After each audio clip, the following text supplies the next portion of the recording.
Are you looking for inspiring conversations about faith, film, and life? You're in the right place. Here's the host who knows the right questions to ask, Father Edward Looney.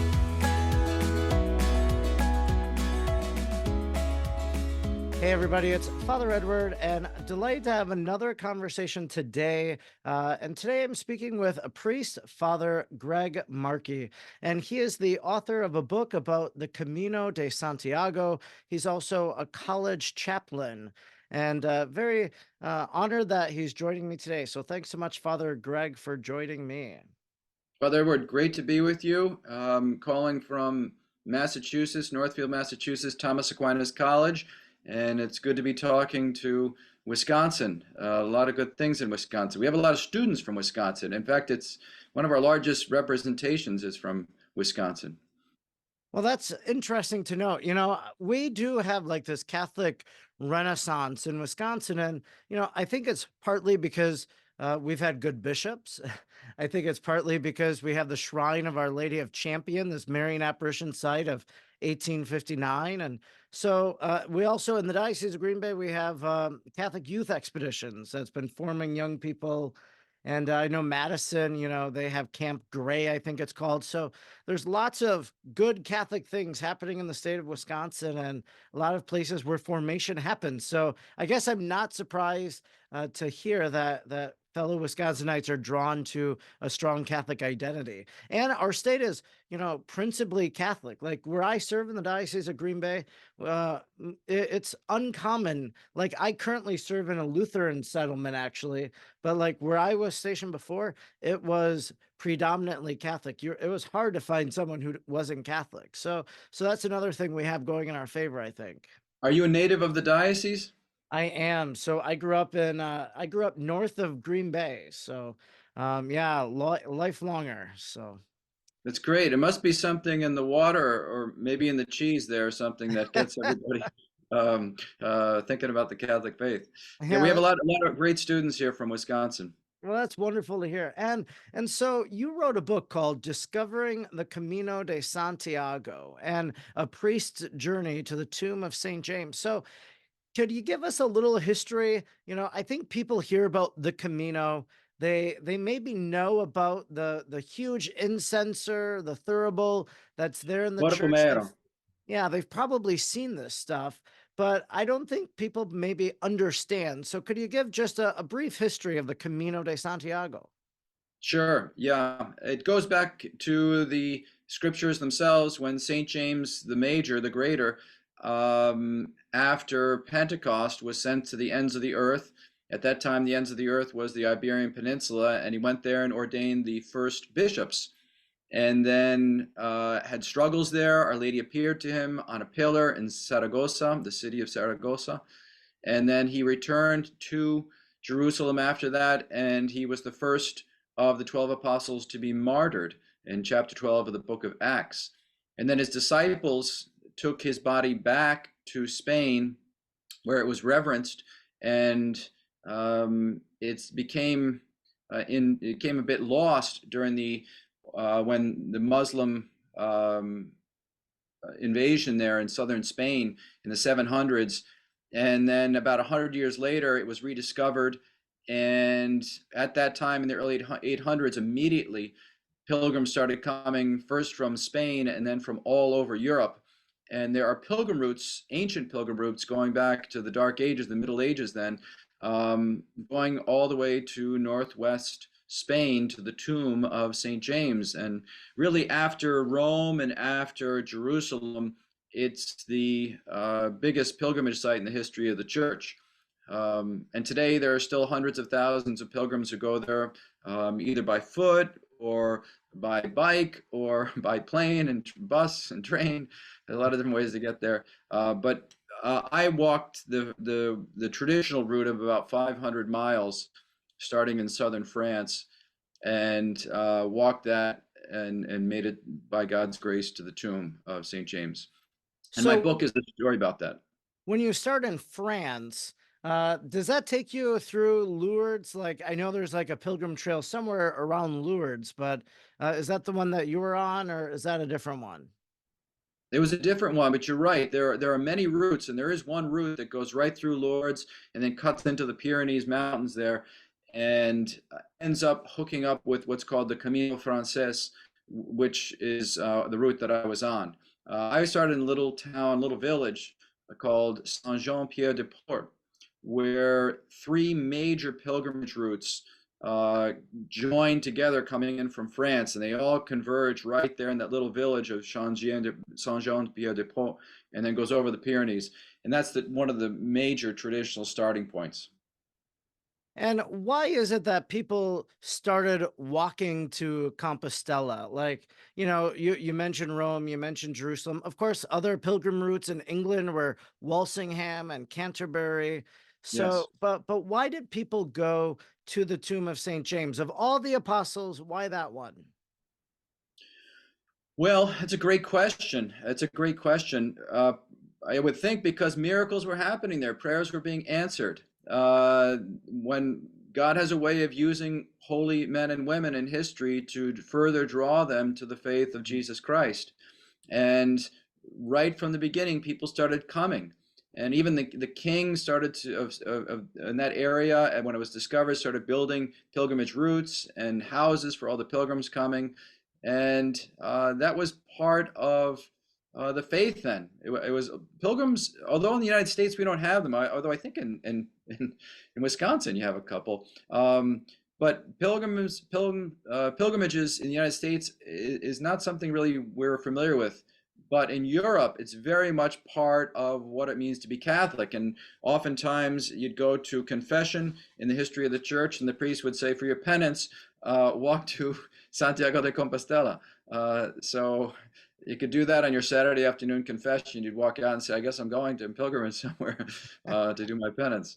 But that was part of it. It was just all part of doing penance, having prayers answered, and Thanksgiving. And that's the reason why I did it. I did it, and I walked it because of an anniversary of my priesthood ordination.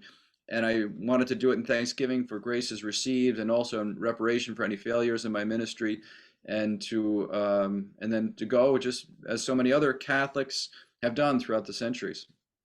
Yeah, that's incredible. So, how long did it take you to do this 500 miles? Like, you must walk about 10, 20 miles a day. So, how many days was it? What's the experience of doing the Camino? And obviously, you probably had to train in advance too. Is that right? I did, and it took me 34 days.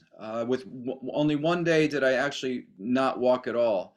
And that's generally about what it takes. And you're right, it's somewhere between 15 to 20 miles a day. Sometimes a little less, sometimes a little bit more, and it's about 15 to 20 miles a day. And it was 496 miles actually, but I did get lost a couple times, and I'm pretty sure that I walked at least 4 miles being lost. So I think I cleared the 500-mile mark too. Sure, sure. So, I think you answered the questions, but did you do advanced training? Like, Oh, I was see. it a few months of preparation beforehand? I did, but the reality is it's not something for which you can really train. You want to get your shoes broken in ahead of time so you don't get blisters. And I did train putting some weights in my backpack and walk for a number of miles for a couple times a week or something like that.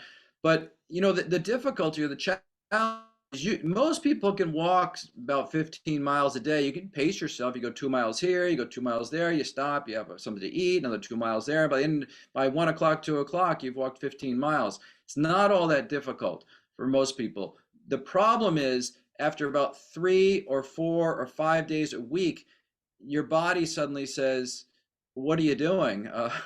You're walking 15 to 20 miles a day for now 7 days."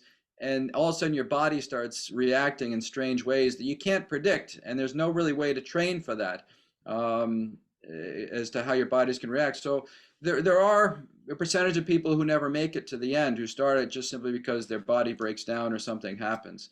Um, so that's all part of it too. And I certainly had some health issues along the way and reactions, many blisters and things not working right, but just kept going, and God gave me the grace to keep going and finish it. That's incredible again. So, did you walk this by yourself? Did another priest join you? What was your companionship like, I guess, on this trek? Yeah, it's a good question. There are different ways to do the Camino if you're going to walk it. I opted to do it by myself.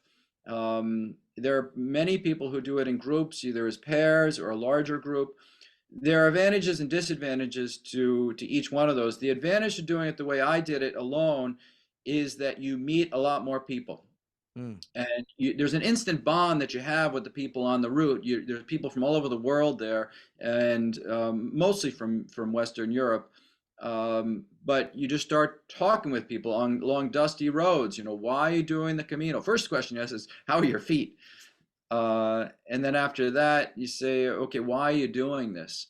And I had a lot of great conversations with people along the way, and that's really what the book is about.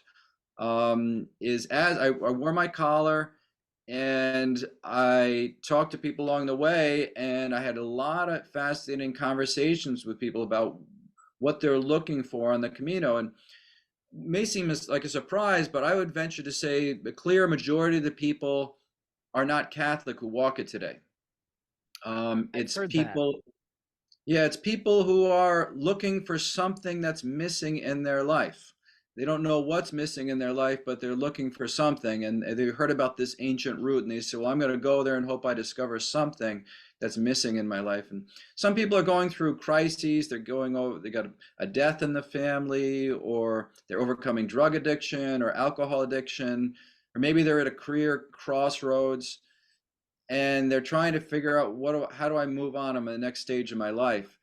And so my book is about conversations I was having with people, and really then starting to talk to them about the faith and what about Jesus Christ. And a good percentage of the people there, as you can imagine too, are fallen away Catholics. Just as they say Right. in Spanish, "Yo soy católico, pero no practicante." I'm Catholic, but I'm not practicing. Sure. Um, and that was a regular conversation about some people, got some edgy reasons about why they're not practicing, and they want to tell a priest why I'm not Catholic and why I reject the Catholic faith or something like that. And so, okay, and I wrote all that down in my replies and the conversations. And this is the second printing of the book, and I think it's been popular because of those conversations. There's many conversations with people in mainstream society today who do not know the Lord, and they're confused, and me doing the best I can in my own limited way to try to introduce them back to the faith. And always at the end of my conversations, I had a pocket full of miraculous medals, and I'd always take out a miraculous medal and I'd give them the miraculous medal and Mm. tell them about this is the mother of Jesus, and turn to her and see if she can help you on this. She will. So Of um, all the people that you met on the journey, and you write about a lot of them in your book, who's one that stands out to you the most, or one that you've thought about? I'll share two maybe little anecdotes. The first is, so I've been to Lourdes a number of times, like 6, 7 times. I've been there as an auxiliary confessor, and so I would meet people as I'm working at the shrine, and essentially, one time there was this individual who came, and kind of, she was religious, but she told me that, she was going to walk the Camino, or she did walk the Camino, in order to let go of things of her past life.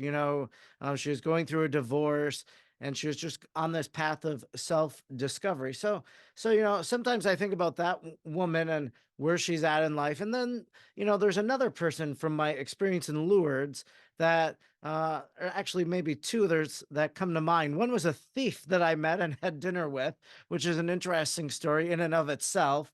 Like, we sat down for dinner. I saw this couple, and just wanted to talk with them and see what they were about and why they were in Lourdes. And turns out they were probably there to steal things. So that was an did they tell this over the dinner table? yeah, they did. They did. And they wanted to pay for the meal.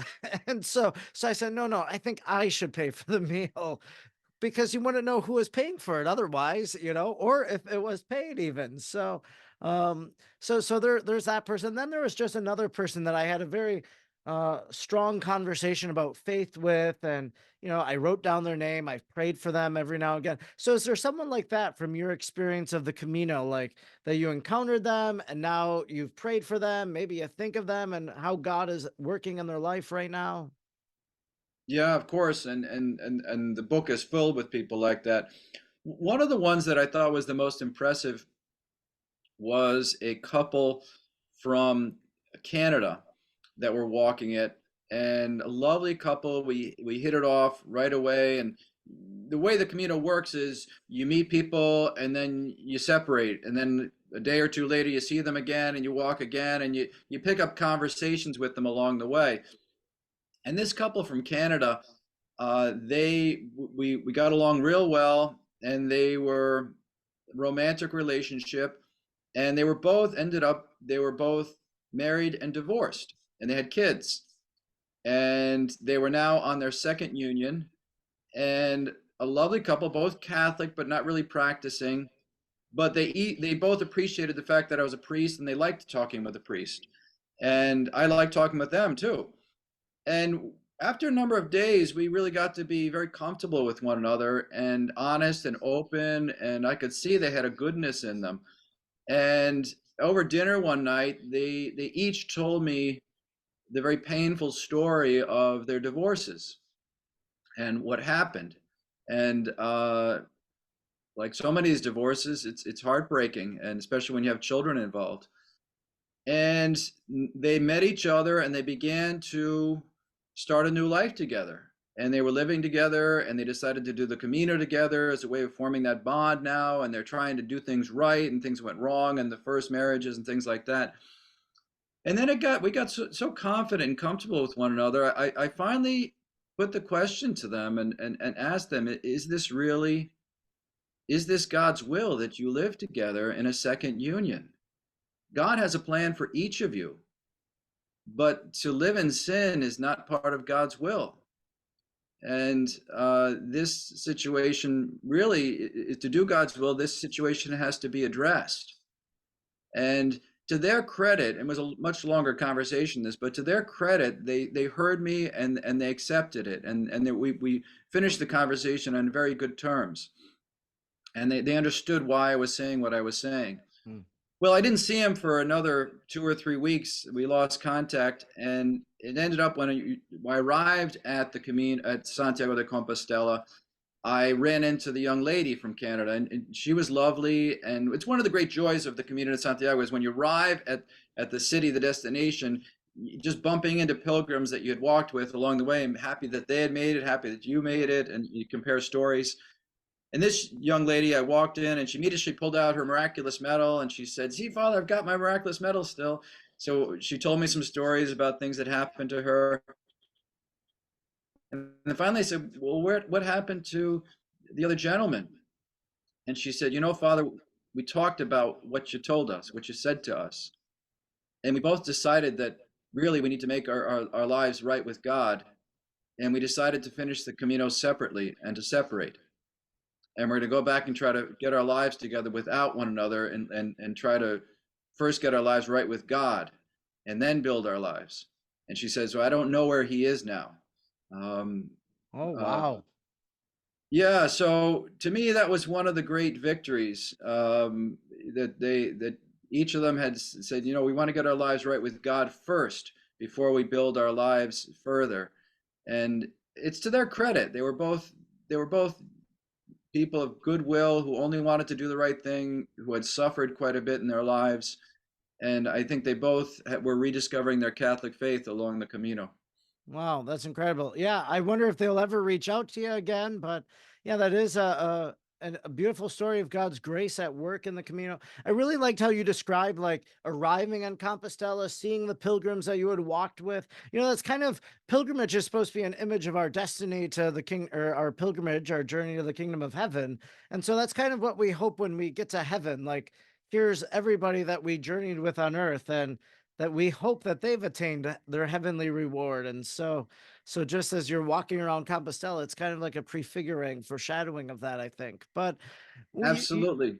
you arrive in Compostela. What's the first thing you do? You go to the church, you pray at the tomb. What's that? Was that your first time there? What's your experience like as the pilgrimage comes to an end?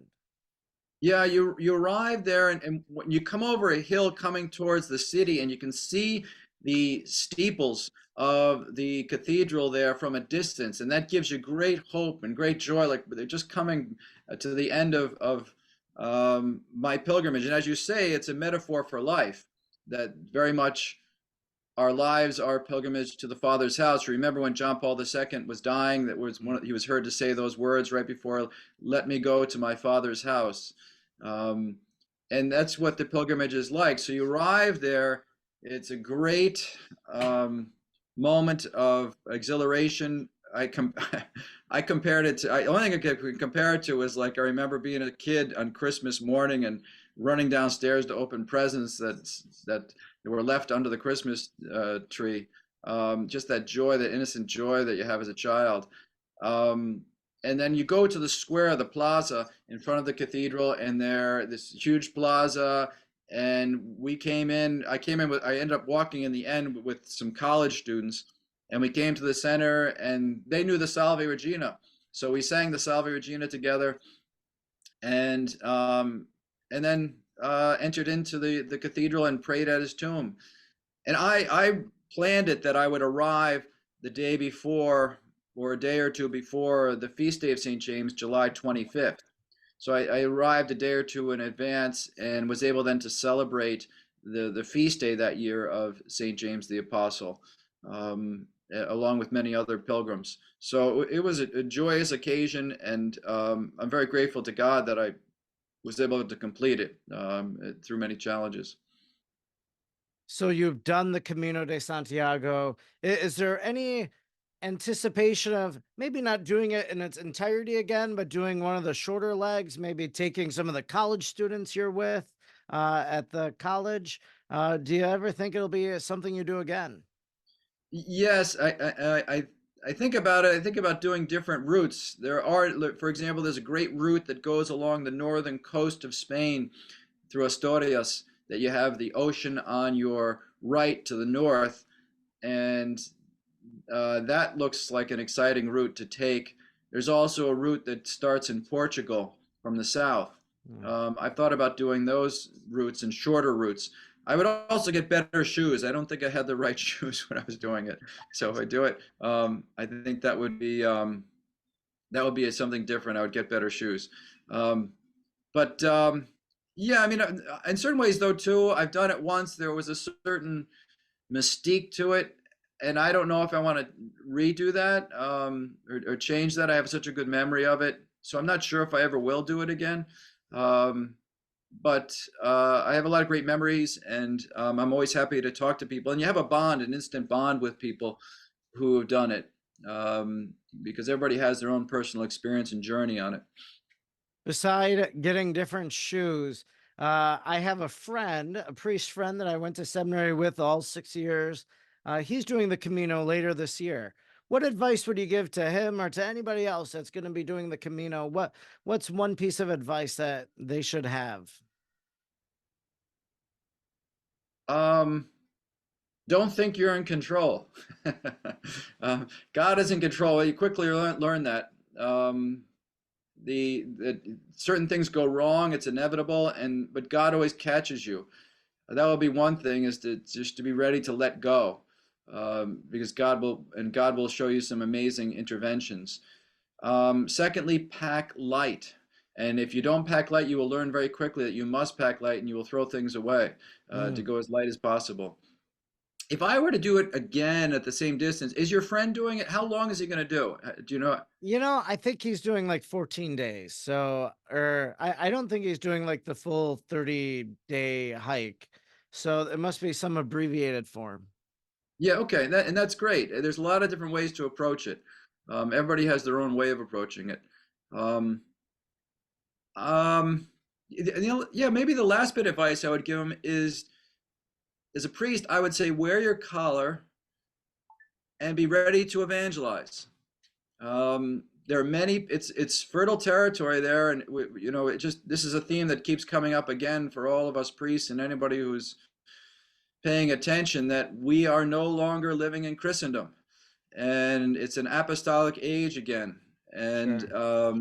and Catholicism is just one more idea in the marketplace of ideas out there, and the world needs to be evangelized. It's a challenge, I'm sure, as this priest knows, um, to bring the gospel to a culture that has many ways said, been there and done that, and I've already considered that, and I'm not going to do that. But we need to try to some way reintroduce people to the faith in a dynamic way. So I would say, as a priest, as I did, a very easy way is just bring a pocket full of miraculous medals. I brought 50 with me. And no matter what person I gave it to, whether they were strident in their anti-Catholic view or why they're not practicing the faith, it seems that every person I gave it to, when I take it out and they say, this is the mother of Jesus, she promises that if you wear this, you will receive graces and protections. Every person, I received a warm reception from it, and they said, oh, thank you very much. They're clearly touched. And that's part of what I write about in the book, is the various reactions to the miraculous medal that I give. So I would encourage him to do that as a minimum of way of evangelizing as you go. Well, Father Greg Markey, it's been great to talk about your own experience of the Camino de Santiago, which you recount in your book, Discovering the Camino de Santiago, available from Sophia Institute Press. So if someone is going on the pilgrimage or someone can't do it, maybe they can just tag along through your journey, through your stories, and kind of live that experience. But I'm sure that as they read Discovering the Camino de Santiago, they'll see how God changed your heart and changed your life, even as a priest, from Absolutely. making this very arduous pilgrimage. So thanks so much for sharing the book and sharing your experiences. I know that lots of people will take inspiration from it for sure. Thank you so much for having me, and I enjoyed talking to you about it, and God bless you in your ministry. If you liked today's episode, be sure to subscribe, rate, and review wherever you're listening. And don't forget to stay up to date with what Father Edward is doing by following him on Facebook, X, or Instagram at the handle @FrEdwardLooney. Thanks for listening, and please join Father Edward again next time for another inspiring conversation.